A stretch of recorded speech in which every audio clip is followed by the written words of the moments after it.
दिल्ली का SC/ST component fund का पैसा 600 करोड़ है। शीला दीक्षित ने 600 करोड़ रुपए स्टेडियम बनवाने में SC/ST के खर्च कर दिए और केजरीवाल ने शेड्यूल्ड कास्ट का पैसा पुल बनवाने में खर्च कर दिया। केजरीवाल को यहाँ 26 अलीपुर रोड, जहां पर केजरीवाल की सरकार है, यहां से मैं केजरीवाल को मनुवादी और RSS का आदमी डिक्लेयर करता हूं।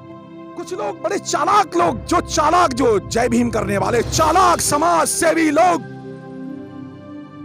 कुछ चालाक धर्म का काम करने वाले लोग, कांग्रेस और बीजेपी के लिए काम करने वाली संस्थाएं, हम वोट की बात नहीं करें। क्यों नहीं करोगे? बाबा साहब ने जब वोट का, क्या आप 21 साल से छोटे हैं? वोट की बात क्यों नहीं करेंगे? नमस्कार, आप देख रहे हैं NB News 24/7 नीलम बौद्ध के साथ। और आज है साथियों हम 26 अलीपुर रोड पर। जी हाँ, वही 26 अलीपुर रोड जहां पर इस देश के मसीहा परम पूज्य बाबा साहब ने अपने जीवन की अंतिम सांस ली थी। और वही अंतिम सांस एक इतिहास बन गई और उस इतिहास को जानकर लोग आज कहां कहां तक पहुंच रहे हैं। इसी कड़ी में मेरे साथ में अनिल जी हैं, उनसे भी जानने का प्रयास करूंगी। अनिल जी, खासकर सामाजिक और राजनीतिक धार्मिक गतिविधियों में हम आपको बहुत ज़्यादा देखते हैं, लेकिन आज का जो एक महत्वपूर्ण दिन है, आज लोग बाबा साहब की जय जयकार तो करते नजर आते हैं, लेकिन उनके विचारों को मनोसात करते नजर नहीं आते। इसके पीछे बेसिक कारण क्या है? जो हम सामाजिक कार्यकर्ताओं को जिस तरह से काम हमें करना चाहिए था, हमने उस तरह से काम नहीं किया। जो काम हमें करना चाहिए था वो हमारे सामाजिक कार्यकर्ताओं ने नहीं किया। जो काम हमारे राजनेताओं को करना चाहिए था वो हमारे राजनेताओं ने नहीं किया। जो काम हमारे भिक्षुओं ने करना चाहिए था, धार्मिक काम करना चाहिए था, वो हमारे भिक्षुओं ने नहीं किया। बाबा साहब ने सामाजिक कार्यक्रम का भी एजेंडा दिया, बाबा साहब ने आर्थिक कार्यक्रम का भी एजेंडा दिया, बाबा साहब ने राजनीतिक कार्यक्रम का एजेंडा दिया, बाबा साहब ने धार्मिक कार्यक्रम, complete transformation of Indian society, पूरा प्रबुद्ध भारत बनाया था। हम बाबा साहब के आंदोलन को कहते तो हैं जय भीम, और आजकल तो नारा जय जय जय जय जय भीम करते हैं, लेकिन क्या हम जीवन में अपनाते हैं?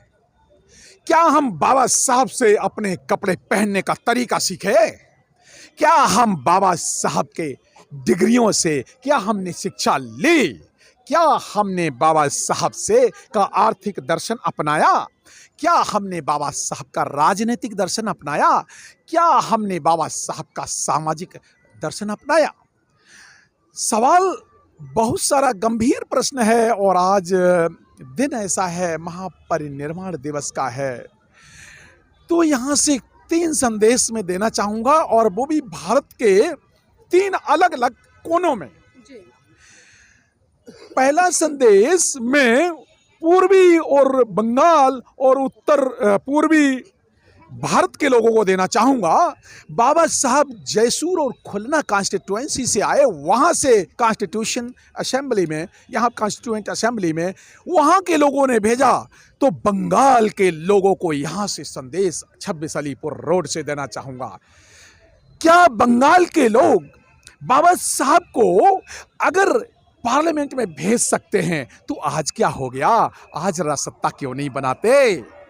दूसरा संदेश में गुजरात, जो कि ठीक उधर जहां से आजकल RSS की सत्ता 30 साल से डटे हुए हैं, वहां के लोगों को देना चाहूंगा। गुजरात में संकल्प भूमि बड़ौदा है, जहां पर बाबा साहब रोए, जहां संकल्प लिया बाबा साहब ने कि यहां से मैं गैर बराबरी की विचारधारा को उखाड़ फेंकूंगा, जात विहीन समाज की रचना करूंगा। तो क्या गुजरात के लोग बाबा साहब का भूल गए? वो इतना बड़ा संकल्प गुजरात के लोगों ने कभी बहुजनों ने अपनी सत्ता नहीं बनाई, वो RSS की सत्ता बनाने लगे। क्या गुजरात के लोगों ने बाबा साहब को अपनाया? नहीं अपनाया।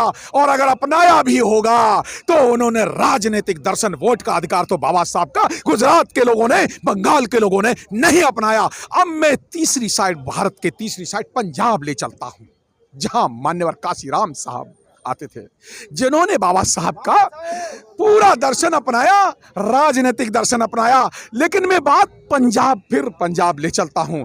क्या पंजाब के लोग बाबा साहब का राजनीतिक दर्शन भूल गए? 75 साल से क्या बाबा साहब ने जो वोट का अधिकार दिया था, क्या पंजाब जब उत्तर प्रदेश के 18 से 20% लोग सत्ता में आ सकते हैं, तो पंजाब के 32 से 35% SC ST के लोग सत्ता में क्यों नहीं आ सकते? तो पंजाब के लोगों ने बाबा साहब का राजनीतिक दर्शन नहीं अपनाया, बंगाल के लोगों ने बाबा साहब का धार्मिक दर्शन नहीं अपनाया, गुजरात के लोगों ने बाबा साहब की वोट की बात मानी ही नहीं। तो फिर कौन सा बाबा साहब को मानते हो? जय जय जय जय जय भीम बोलते हैं, गुजरात के बहुत सारे लोग बोलते हैं, बंगाल। अब आइए महाराष्ट्र। हाँ, क्यों छोड़ूं, महाराष्ट्र से तो बाबा साहब थे, पूरा जन्मभूमि महू। लेकिन ज्यादा तो महाराष्ट्र तो उनकी धर्मभूमि, या जहां उन्होंने सांस्कृतिक आंदोलन छेड़ा और वहां पे उसको अप्लाई किया और वहां उन्होंने उसको पलट भी दिया। महाराष्ट्र के लोगों ने बाबा साहब का धार्मिक दर्शन अपनाया बहुत अच्छी तरह से, महाराष्ट्र के लोग। लेकिन महाराष्ट्र के लोग क्यों बाबा साहब का एक वोट का अधिकार भूल गए? जब मान्यवर काशीराम साहब कहते वोट का इस्तेमाल करके सत्ता में आ सकते, हो सकत नहीं, हो सकत नहीं, हो सकत नहीं, 3 बार कहते हैं महाराष्ट्र के लोग। कैसा वो बाबा साहब को मानते हैं? तो हमने ना तो बाबा साहब का पूरा राजनीतिक दर्शन अपनाया, हाँ, उत्तर प्रदेश के लोगों ने बाबा साहब का राजनीतिक दर्शन अपनाया और उत्तर प्रदेश के लोगों ने बाबा साहब का राजनीतिक दर्शन अपनाया, इसलिए उत्तर प्रदेश के लोग राज सत्ता में जा पहुंचे। पंजाब के लोगों ने बाबा साहब का आर्थिक दर्शन अपनाया, इसलिए वो इंग्लैंड, कनाडा, ब्रिटेन, जर्मनी चले गए। पंजाब के लोग ज्यादातर अमीर होते हैं। धार्मिक दर्शन महाराष्ट्र के लोगों ने अपनाया और वो बुद्धम शरणम गच्छामि करते हुए, धम्मम शरणम गच्छामि और संघम शरणम गच्छामि करते हुए वो बुद्ध की शरण में चले गए। और गुजरात के लोगों ने तो ना तो बुद्धम शरणम अपनाया, ना राजनीतिक दर्शन, ना धार्मिक दर्शन, ना आर्थिक दर्शन, तीनों दर्शन नहीं अपनाए।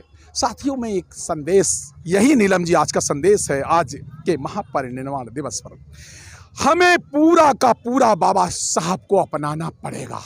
बाबा साहब का राजनीतिक दर्शन, बाबा साहब का धार्मिक दर्शन, बाबा साहब का सामाजिक दर्शन और बाबा साहब का आर्थिक दर्शन। कुछ लोग बड़े चालाक लोग, जो जय भीम करने वाले चालाक समाज सेवी लोग, कुछ चालाक धर्म का काम करने वाले लोग, कांग्रेस और बीजेपी के लिए काम करने वाली संस्थाएं, हम वोट की बात नहीं करें। क्यों नहीं करोगे? बाबा साहब ने जब वोट का, क्या आप 21 साल से छोटे हैं? वोट की बात क्यों नहीं करेंगे? चोर लोग हैं, वो वोट की बात नहीं करते। जो ऐसी सामाजिक संस्थाएं जो सामाजिक चोरी करती हैं, वो वोट की बात नहीं करते। क्यों नहीं करोगे? क्यों? बाबा साहब को मानते नहीं, इसका मतलब वो बाबा साहब का वैल्यू और भी नहीं मानते। अरे बाबा साहब ने तो रिजर्व बैंक की स्थापना कर दी। आर्थिक दर्शन, बाबा साहब की तो PhD उसमें थी। आप बाबा साहब का आर्थिक दर्शन अपनाने नहीं चाहते।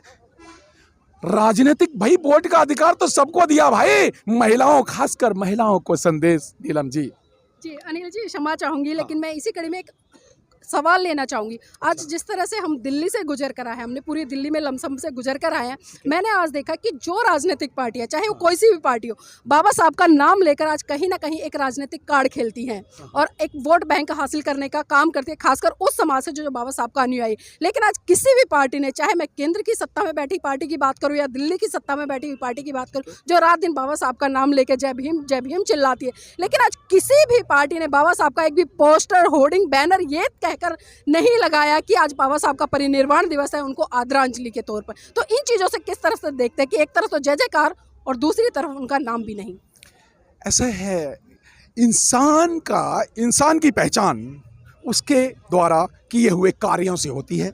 जैसे केजरीवाल की पहचान, हम केजरीवाल को यहाँ 26 अलीपुर रोड, जहां पर केजरीवाल की सरकार है, यहां से मैं केजरीवाल को मनुवादी और RSS का आदमी डिक्लेयर करता हूं। किस लिए डिक्लेयर करता हूं? किस लिए? इसलिए कि वो लक्ष्मी और गणेश की फोटो लगवाने की बात करते, तो RSS के नहीं हो गए केजरीवाल? तो आज वो एंटी अंबेडकर तो ही है, वो बाबा साहब के तो खिलाफ हैं, बाबा साहब के घोर विरोधी तो हैं, वो एंटी कॉन्स्टिट्यूशनल भी और संविधान विरोधी हैं केजरीवाल, जिनकी दिल्ली में सरकार है। और दिल्ली में 26 अलीपुर रोड से ये बात मैं कह रहा हूं, जय भीम झाड़ू का निशान लगा करके वाल्मीकि, दिल्ली के वाल्मीकि समाज के लोगों को मैं दिल्ली से संदेश देना चाह रहा हूं, बहुत आपने झाड़ू लगाई, अगर आपका काम सफाई करना है, आपके वोटों पे झाड़ू तो केजरीवाल ने लगा दी। आपके अधिकारों पर जानते हो दिल्ली का बजट 36,000 करोड़ रुपए है, और दिल्ली का SC/ST कंपोनेंट फंड का पैसा 600 करोड़ है। शीला दीक्षित ने 600 करोड़ रुपए स्टेडियम बनवाने में SC/ST के खर्च कर दिए, और केजरीवाल ने शेड्यूल्ड कास्ट का पैसा पुल बनवाने में खर्च कर दिया। तो कांग्रेस भी चोरी करती थी, केजरीवाल जी भी SC/ST फंड का चोरी करते हैं। यह आर्थिक चोरी है, इसलिए ये बात मैं कह रहा हूं। तो झाड़ू लगाने वालों को एक संदेश है यहां से, अगर झाड़ू ही लगाना आपका काम है, समाज की सफाई करो, जाति व्यवस्था की सफाई करो। गंदगी फैलाई आपने तो गंदगी नहीं फैलाई, आपका काम सफाई होना है तो सच्ची सफाई होना चाहिए। सफाई करो मनुवादी व्यवस्था की, सफाई करो जातिवादी व्यवस्था की। कैसे सफाई करो? बाबा साहब के 3 शब्दों का अपनाकर, आज बाबा साहब का परिनिर्वाण दिवस है, तो बाबा साहब के 3 शब्द हैं, धर्मांतरण, स्थानांतरण और नामांतरण। नाम को बदलो, धर्म को बदलो और स्थान को बदलो, कार्य को बदलो। सफाई करना क्यों, सफाई कर्मी ये क्यों नहीं कहते हमारा बच्चा DM बनेगा? और केजरीवाल जी जो यहाँ की दिल्ली सरकार, अरे दिल्ली सरकार ने तो तनख्वाह भी नहीं दी सफाई कर्मियों को। किस बात से वोट लेते हो? वोट से वोट। तो ये सब लोग नकली अम्बेडकरवादी हैं, और असली अम्बेडकरवाद का 1% काम किया, 1% जैसे ही काम किया। मैंने कहा ना, सामाजिक कार्यकर्ताओं को सामाजिक काम करना चाहिए। एक नेता ने समाज, देखिए राजनीतिक नेता ने गलती क्या कर दी, उसने सामाजिक काम कर दिया, उसको बाहर निकाल दिया। क्यों? क्या गलती क्या थी? बाबा साहब की 22 प्रतिज्ञाएं, क्या वो 22 प्रतिज्ञाएं गलत हैं? तो मेरा संदेश यहां से है कि सामाजिक कार्यकर्ताओं को सामाजिक काम करना चाहिए, धार्मिक कार्यकर्ताओं को धार्मिक काम करना चाहिए, राजनीतिक कार्यकर्ताओं को राजनीतिक काम करना चाहिए।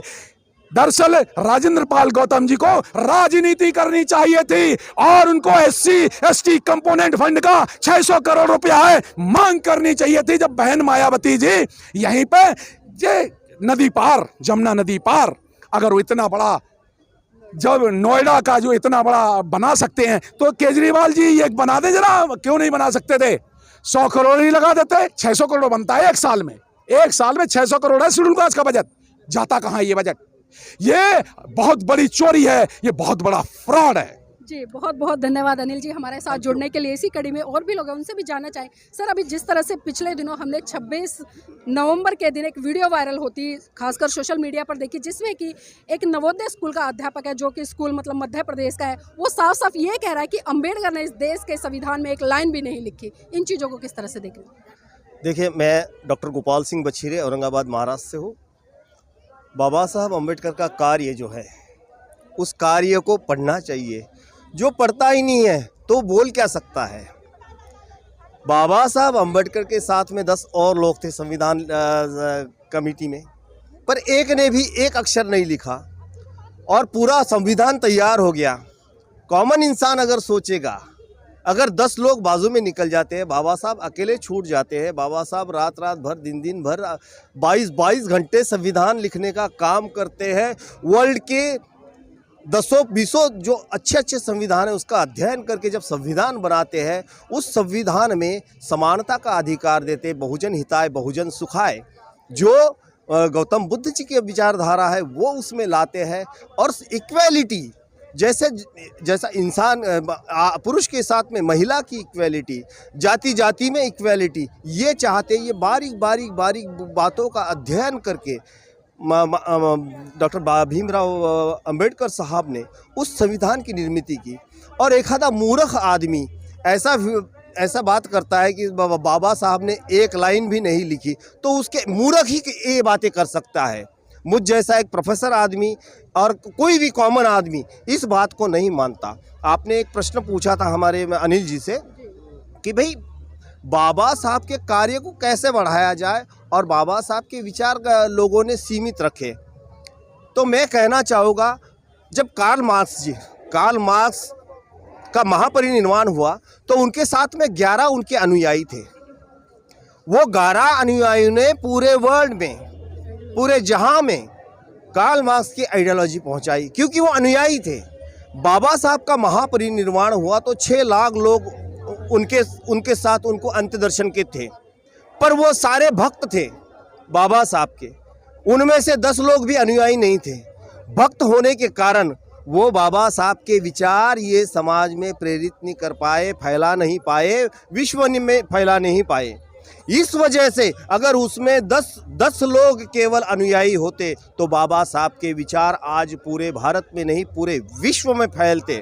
जबकि बहुत बहुत धन्यवाद। तो देखिए सर ने बिल्कुल स्पष्ट कर दिया है कि भक्त और अनुयायी में बहुत बड़ा फर्क होता है। जो भक्त होता है वो सिर्फ खाली जय जयकार करता है। 26 दिसंबर को बात करूँ या मैं 14 अप्रैल को बात करूँ, वो पुष्प अर्पित कर देता है, कैंडल जला देता है। लेकिन जब बात आती है उनके विचारों को फैलाने की, प्रचारित करने की, तो वो अनुयायी ही कर सकता है। तो ये हमें स्पष्टीकरण बिल्कुल साफ दिख रहा है कि अनुयायी और भक्त में कितना फर्क है।